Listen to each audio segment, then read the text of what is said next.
Questions. Whose card? It's for Fabio for our co-talk at our station. You want me to sign it? Oh, sure, that'd be awesome. I didn't know if you. No, I felt like I had to ask that question because it was sitting here. Well, I sort of left it there for other people to sign. Ah. He had a stroke, but he's going to be okay. So not congrats, but like get well. This is very much a get well. Congrats for getting better? Congrats for still being alive after having a stroke. Wow, that is morbid. Yeah, he went there. Thank you. That's very nice. Absolutely. Any questions? Coach, you see some similarities between, one time when you were a young coach and coming up through the ranks and someone like Kellen Moore? I know of Kellen. I don't know him, but yeah, I think. Look, it's exciting. I can recall the first time Colin plays in New York, and I can recall the first game, in the first season. And I think there's a sense of responsibility you have because it can impact the game, and so, from afar, it appears that, it's something that he's done very well. They're playing extremely well right now. I mean, their statistics, offensively and defensively, are outstanding. So,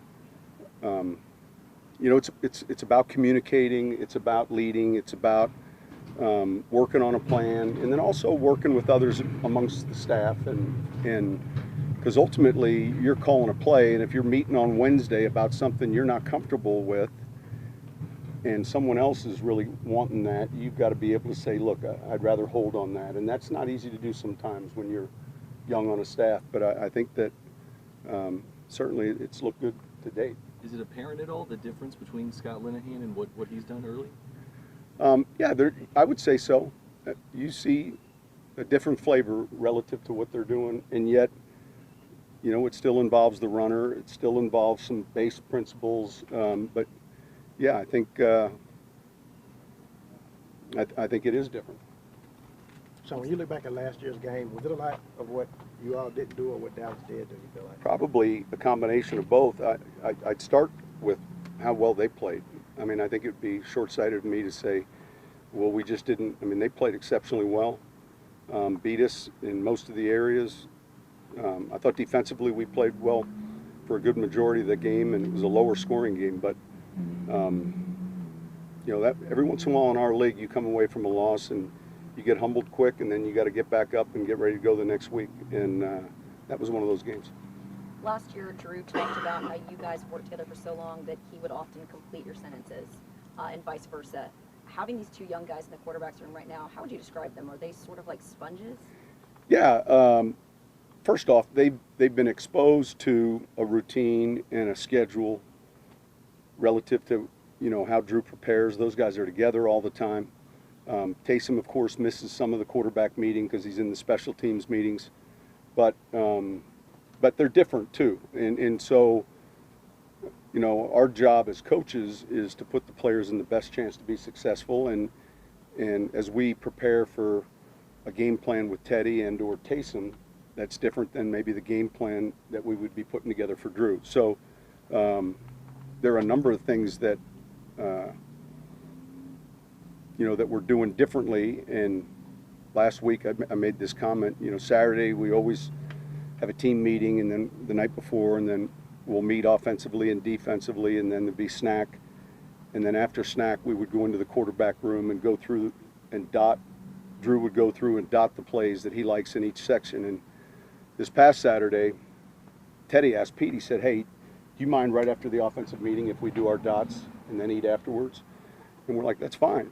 And I'm texting Breeze. I said, we're already changing the schedule while you're gone. So there's little things, but I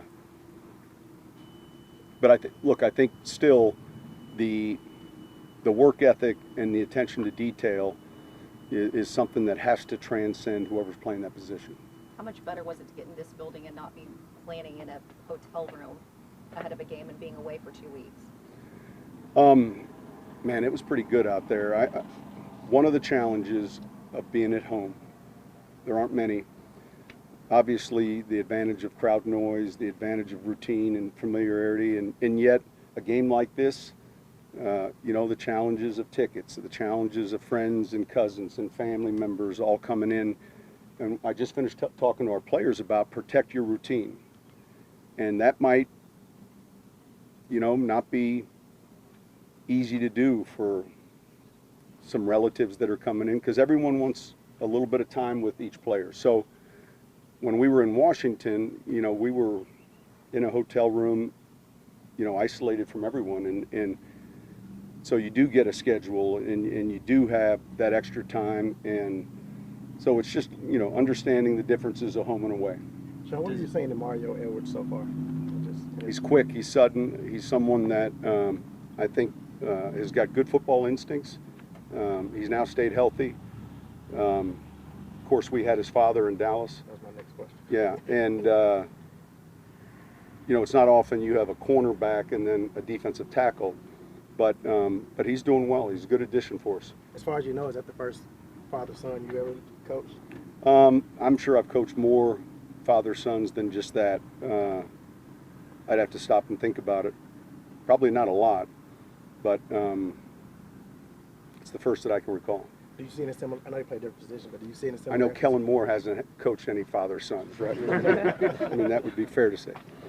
Sean, a few years ago when Drew was out with an injury, he kind of simulated the entire game on the sidelines down to breaking the huddle. Being as that you had a game to call, did you remember noticing that at all? Now, what I remember, the one year we had a bye, and, you know, he's routine driven, and so we had our practice during the week, and the players were off on the weekend, and I think it was a Saturday. I was up here in my office getting ready to leave, and when I was leaving, I saw him out on this field taking drops and he was playing by himself, basically. So at first I didn't know who it was, and then I walked over and I said, "What are you doing?" And I meant it, like, "What are you doing?" He's like, "I'm trying to simulate a game to stay on schedule." So look, that's just how he prepares, and that's been pretty good for him. So I can't speak for this week. You know, I know he gets in tomorrow, but you know, someone like him, the one thing you find with an injury is it's quiet, it's lonely, and the train still goes. You know, and I experienced that in 11 when I was injured, you know, on the sideline, and all of a sudden you're in the training room and everything else is functioning without you, and you realize that this isn't stopping for anyone, and so you want to get back as quick as possible, and I'm sure he feels the same way. How much does having Breeze wear the earpiece and being on the sideline not only help from an extra set of eyes, but even maybe just a morale standpoint too? Well, look, I think just from an experience, as the pictures come, and you know, and he's looking down, and I think, you know, he's seen so much that it's an additional coach, you know, and so, and he also understands that, you know, there's a lot going on, and look, here's a picture, this is what they're doing, and yet we don't know if we're going to get that same picture the next time, you know, based on the call. So, yeah, I think it'll be good for him to be back, certainly for our players too. So this is an officiating question. I know your team's dealt with it, but league-wide, it seems like it's about 18.5 flags per game, which appears to be a decade high just through 3 weeks. But is that something that you've kind of noticed and wondered about? What's going on there? The thing that we try to do, and I think I try to do more as I've gotten older, is try to focus on the things that I can control. I used to spend time on everything, and you know, you waste energy sometimes doing that. But look, we do pay attention to the crew that has this game. We know what this crew's calling. We know where they rank. We know where they rank special teams, defense, and offense. We know everything about this crew from last year. All right. We also know we're 12-1 with this crew since '06. And so if I see anyone complaining to the officials, you know, they'll get an earful. So It's hard to be with a crew. when you mentioned a couple weeks ago penalties are still too high, I mean, you must have, I guess you've addressed that with your team in some way. Absolutely. I mean, listen, and part of that was my fault even at the beginning of the game, just getting plays in, but You know, you run out of 3rd and 15 calls, and you run out of 1st and 20s. It's hard enough in our league to make first downs. It's that much harder when you're having to make twice the yardage. That's 12-1 with this crew you have this week? That's Since not like 06. For example? Yeah. Since 06. So we're nice to the officials this week. Thank you. Sean did, yeah.